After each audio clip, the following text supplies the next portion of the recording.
অনেক জল্পনা কল্পনা শেষে দিল্লিতে দেখা গেল শেখ হাসিনাকে।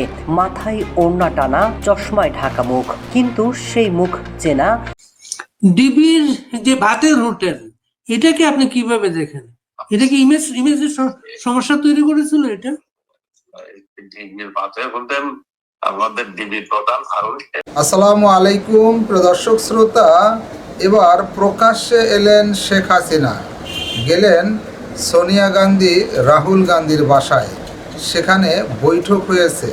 দেশে ফেরা নিয়ে কী সলা পরামর্শ হলো, গুরুত্বপূর্ণ তথ্য আছে। আশা করি সম্পূর্ণ ভিডিও জুড়েই থাকবেন। চলুন ভিডিওতে বিস্তারিত দেখে আসি। ডিবির যে ভাতের হোটেল, এটাকে আপনি কিভাবে দেখেন? এটা কি ইমেজের সমস্যা তৈরি করেছিল? এটা ডিবির ভাতের হোটেল আমাদের ডিবির প্রধান নিজের থেকে কিছু করতেন। ওনাকে তো বলা হয়নি আপনার ভাতের হোটেল বানান। এটা উনি একটু প্রচার করতে ব্যস্ত থাকতেন, নিজেকে প্রচার করতেন বহুভাবে। ওই ভাত খাওয়াচ্ছেন সেটারও একটা ফেসবুকে ছেড়ে দিয়েছেন।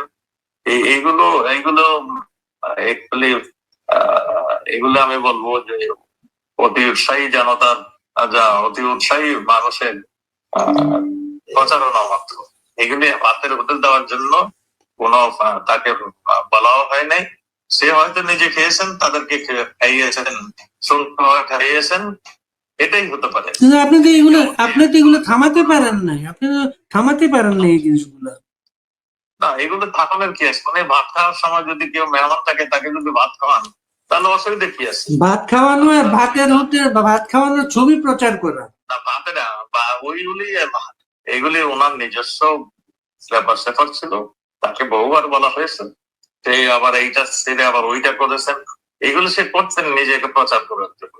আপনি কিভাবে খবরটা পেয়েছিলেন? আমরা তো পেয়েছিলাম সন্ধ্যার সময়, আমরা খবরটা পেয়েছিলাম যে হলি আর্টিজানে কে বা কার ঢুকে গিয়েছে। সন্ধ্যা কিংবা আমার ঠিক টাইমটা রিকালেক্ট করতে পারবে। ওই শোনার শুনেই আমাদের পুলিশ অফিসাররা দৌড়ে গিয়েছিল।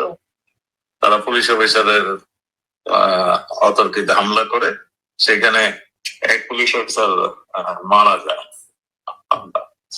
তারপরে আমাদের কমিশনার ওখানে দৌড়ে যায়, সবাই।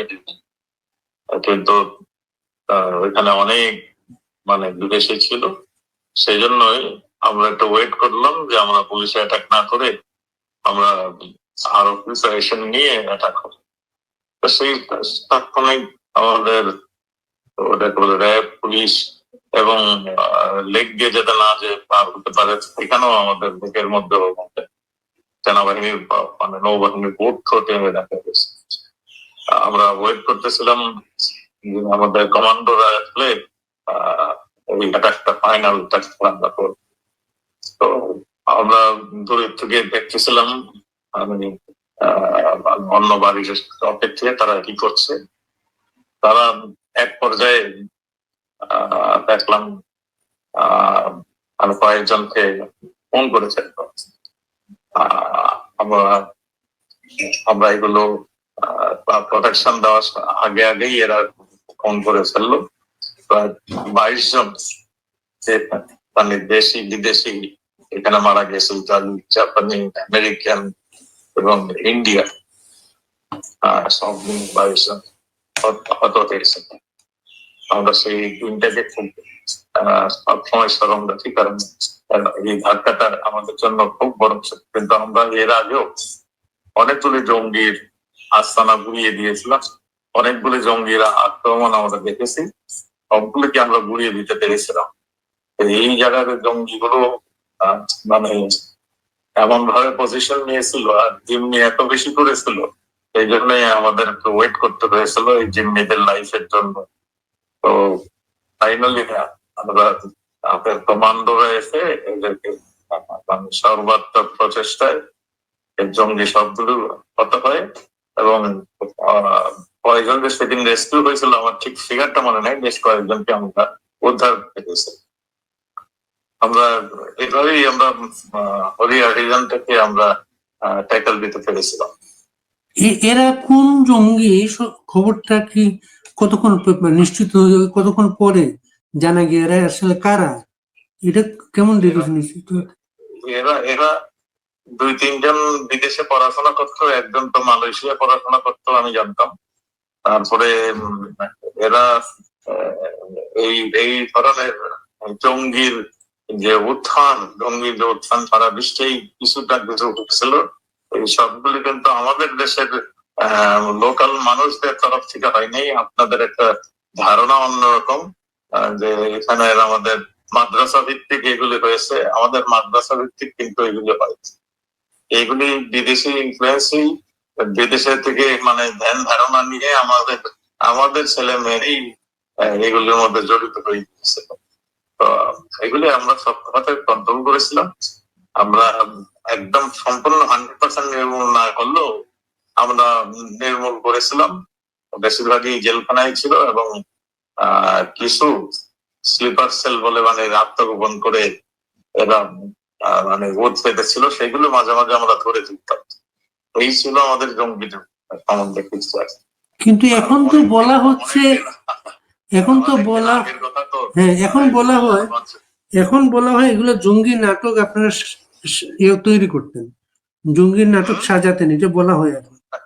এটা কত কিছু বলবে। দেখুন, আমরা যুদ্ধ করেছিলাম পাকিস্তান, আল-বদর আল-রাজাকার কারা তৈরি করেছিল আপনারা জানেন। আমরা 9 মাস যুদ্ধ করেছি। আমরা যখন জয়ের দ্বার প্রান্তে, তখন মানে সারা পৃথিবীর থেকে আমাদের সমস্যা। ইন্ডিয়া তো আমাদের বন্ধু দেশ, আমাদের ইন্ডিয়ার কয়েক হাজার সোলজার আমাদের সঙ্গে শহীদ হয়েছেন। তাদের রক্ত রঞ্জিত হয়ে আমাদের বাংলাদেশের স্বাধীনতার যে রক্ত স্রোত, তাদের রক্ত রঞ্জিত হয়েছে। তা আমরা এই স্বাধীনতা যুদ্ধে আমরা লক্ষ প্রাণ আমরা দিয়েছি। তা আমরা তো তাদেরকে খুব ভালো করে চিনি, আমরা খুব ভালো করে জানি এরা কারা। পাকিস্তানি এবং পাকিস্তানের দোসর যারা ছিল সেই সময় আন্তর্জাতিক ভাবে, এবং আমাদের দেশে যারা জঙ্গির উত্থান যারা করে, সেই উত্থান গুলো আমরা দেখেছি। সারাই এখন ক্ষমতায় বসছে, তারাই এখন দেশ চালাচ্ছে, তারাই এখন ওই যে আন্তর্জাতিক অপরাধ ট্রাইব্যুনালের যে প্রধান প্রকৌশলী, তাদের ডিফেন্স প্রকৌশলী, সে এখন প্রধান মানে হয়েছে। তো এইগুলি সবই তো তাদের কন্ট্রোলে চলে গিয়েছে। সেইখানে এখন যা ইচ্ছা তাই যথাচার করছেন। আপনি বলতে চাচ্ছেন তাহলে যে সেই জঙ্গিরা যাদেরকে আপনারা নানাভাবে অপারেশন করেছিলেন, সেই জঙ্গিদের নেতৃত্বে আরেকটা জঙ্গি হামলার মাধ্যমে জুলাইয়ের ঘটনা ঘটেছে? হ্যাঁ, অবশ্যই অবশ্যই। আপনি দেখুন, আমাদের জঙ্গিগুলোকে মূল টার্গেট ছিল, প্রথম টার্গেট ছিল জেলখানা। নরসিংদী জেলখানায় কয়েকজন মহিলা জঙ্গি ছিল, তাদেরকে বের করে নিয়ে গিয়েছে। আমাদের এই ঢাকা সেন্ট্রাল ঢাকা জেলখানায় এইখানে যা জঙ্গিগুলিকে সব নিয়ে গেছে। আপনার যেটা কাশিমপুর, সব জঙ্গি এক ধরে নিয়ে গেছে। এক একটা জঙ্গি ধরতে আমাদের যথেষ্ট শ্রম, যথেষ্ট ঘাম ঝরাতে হয়েছিল আমাদের পুলিশ বাহিনীকে। আমরা তৈরি করেছিলাম কাউন্টার টেররিজম ইউনিট, আমরা তৈরি করেছিলাম এন্টি টেররিজম ইউনিট। এটা সারাদিন পরিশ্রম করে যাদের ধরেছিল, যাদের কন্ট্রোল করেছিল, এখন তারা দেশ শাসন করছে।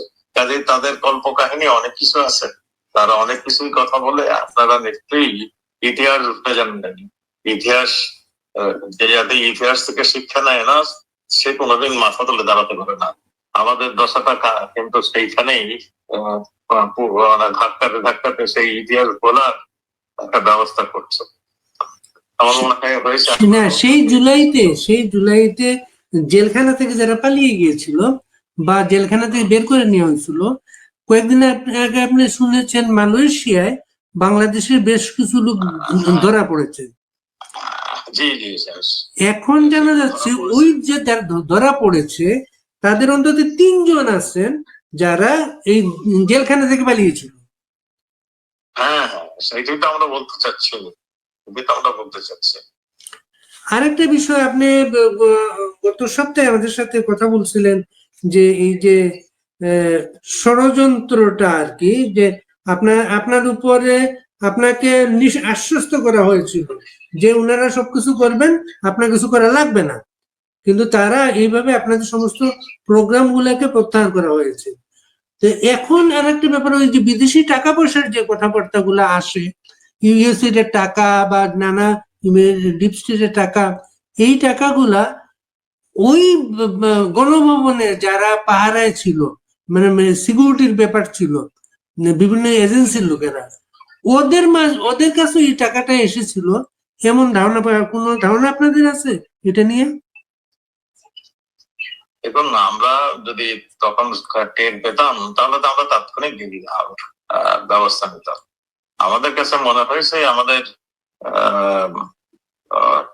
বলে যে গোয়েন্দারা গোয়েন্দারা হয়তো মানে ব্যর্থ ইনফরমেশন কালেক্ট করছে, কিংবা তারাও কেন করেনি সেটা আমি বলতে পারবো না।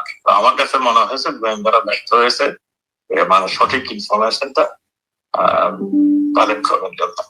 গোয়েন্দা কোন গোয়েন্দা? আপনার যে গোয়েন্দা, আপনার নেতৃত্বে গোয়েন্দা ছিল যে পুলিশের গোয়েন্দা, আপনার নেতৃত্বে বাইরেও তো গোয়েন্দা ছিল। আমার নেতৃত্বে পুলিশের গোয়েন্দা ছিল, তারপরে প্রধানমন্ত্রীর দপ্তরের আন্ডারে ছিল এনএসআই, ডিজিএফআই ছিল, আর্মি হলো প্রধানমন্ত্রীকে ডেইলি রিপোর্ট করতো ডিজিএফআই। এই সমস্ত এই তিনটা তো বড় গোয়েন্দা বাহিনী। তারপরে সমস্ত সমস্ত ফোর্সেরও একটা নিজস্ব গোয়েন্দা বাহিনী ছিল। আপনি কি মনে করেন সব সব দোষগুলো এখন আপনাকে দেওয়া হচ্ছে বা পুলিশের গোয়েন্দাকে দেওয়া হচ্ছে? এটা এটা কারোর দোষ, আমি দোষ গুণের কথা নয়। তা গোয়েন্দারা প্রাথমিকভাবে তারা ফিল করতেন, আমরাও হয়তো তাৎক্ষণিক মানে আমরা মানে যে সমস্ত পদক্ষেপ গুলি নেওয়া উচিত ছিল তাৎক্ষণিক ভাবে, সেগুলো হয়তো আমার ভুল থাকতে পারে, আমি জানি না, ভুল থাকতে পারে। তো এই সবগুলো মিলেই আমরা হয়তো তাৎক্ষণিক ডিসিশন গুলো তাৎক্ষণিক ভাবে নিতে আমরা একটু দেরি করেছি। এই সমস্ত কারণে হয়তো হতে পারে, কারণ আমাদের কনফিডেন্স ছিল যে এত উন্নতির পরে, এত সুন্দর অবস্থানের পরে কেউ এই ধরনের দেশকে সিরিয়া কিংবা লিবিয়ার মতন বানাবার প্রয়াস দিবেন না। আজকে দেখছি আমাদের দেশ একদম ধ্বংসের দ্বার প্রান্তে চলে আসছে। সাবেক একজন আইজিপি নূর মোহাম্মদ এই 5 আগস্টের পরে একটা টেলিভিশনকে ইন্টারভিউ দিয়ে আপনাকে কটাক্ষ করে বলেছেন আপনার বাড়িতে প্রতিদিন গোয়েন্দাদের একটা আসর বসতো পুলিশের। এটাকে খুব কটাক্ষ করেছে, পুলিশের চেইন অফ কমান্ড এভাবে ভেঙে গিয়েছিল, এটা বলার চেষ্টা করেছে। এগুলি অনেকে মুখরোচক কথা বলতেন। আসলে আমরা আমাদের এখানে শুধু পুলিশ নয়, সেখানে আর্মির একজন রিপ্রেজেন্টেটিভ, একজন ব্রিগেডিয়ার আসতেন, পিএসও তরফ থেকে আসতেন, আর এখানে বিডিআর চিফ আসতেন, এখানে ডিজিএফ এর চিফ আসতেন, এনএসআই এর চিফ আসতেন, এখানে এসবি চিফ আসতেন, এখানে পুলিশ প্রধান আসতেন। সেদিনের মানে কি হয়েছে, আগামী দিন কিভাবে কি করা যায় এইটা নিয়ে ডিসকাস করতো। এই সম্মিলিত ডিসিশন নিয়েই পরের দিন আবার কাজ করা হতো। এখানে মানে পুলিশকে ডিমোরালাইজ করার এখানে কোনো কিছুই হয়, বা পুলিশকে উজ্জীবিত করা এবং নিরাপত্তা বাহিনীকে সঠিক কাজটি করার জন্য কে কোথায় ডিউটি করবে, কে কোথায় কি করবে, এইগুলি আর নিয়ে আলাপ হতো। যেমন মোহাম্মদ সাহেব হয়তো নিজের অজান্তেই কিছু তথ্যগত বল ধারণা দেওয়ার প্রচেষ্টা নিয়েছেন। ডিবির যে ভাতের হোটেল, এটাকে আপনি কিভাবে দেখেন? এটা কি ইমেজের সমস্যা তৈরি করেছিল? এটা ডিবির ভাতের হোটেল, আমাদের ডিবির প্রধান হারুন নিজের থেকেই কিছু করতেন। ওনাকে তো বলা হয়নি আপনার ভাতের হোটেল বানান, এটা উনি একটু প্রচার করতে ব্যস্ত থাকতেন, নিজেকে প্রচার করতেন বহুভাবে। ওই ভাত খাওয়াচ্ছেন সেটারও একটা ফেসবুকে ছেড়ে দিয়েছেন। এইগুলো এইগুলো একচুয়ালি এগুলো আমি বলবো যে অতি উৎসাহী জনতার, অতি উৎসাহী মানুষের প্রচারণা মাত্র। এগুলি ভাতের হোটেল দেওয়ার জন্য কোনো তাকে বলাও হয় নাই। সে হয়তো নিজে খেয়েছেন, তাদেরকে খাইয়েছেন, সুন্দরভাবে খাইয়েছেন, এটাই হতে পারে। কিন্তু আপনি তো এগুলো থামাতে পারেন নাই, আপনি তো থামাতে পারেন না এই জিনিসগুলো।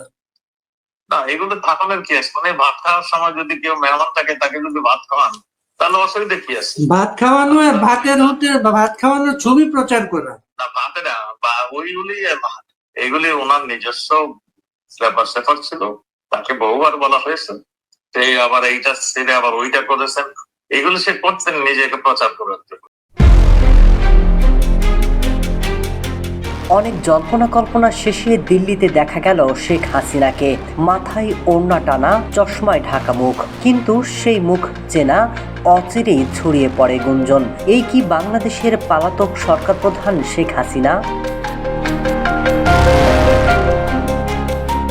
দিল্লিতে প্রথমবার সোনিয়া গান্ধীর বাসভবনে যান। এ সময় তাকে জড়িয়ে ধরেন সোনিয়া গান্ধী, দেন সান্ত্বনা। এ সময় উপস্থিত ছিলেন প্রিয়াঙ্কা গান্ধী এবং রাহুল গান্ধী। তারাও শেখ হাসিনার সাথে কুশল বিনিময় করেন। এর আগেও দেশ ছেড়ে ভারতে আশ্রয় নিয়েছিলেন শেখ হাসিনা। তখন গান্ধী সরকারই তাকে আশ্রয় দিয়েছিল, এমনকি শেখ হাসিনাকে পুনর্বাসনে সহায়তা করেছিল।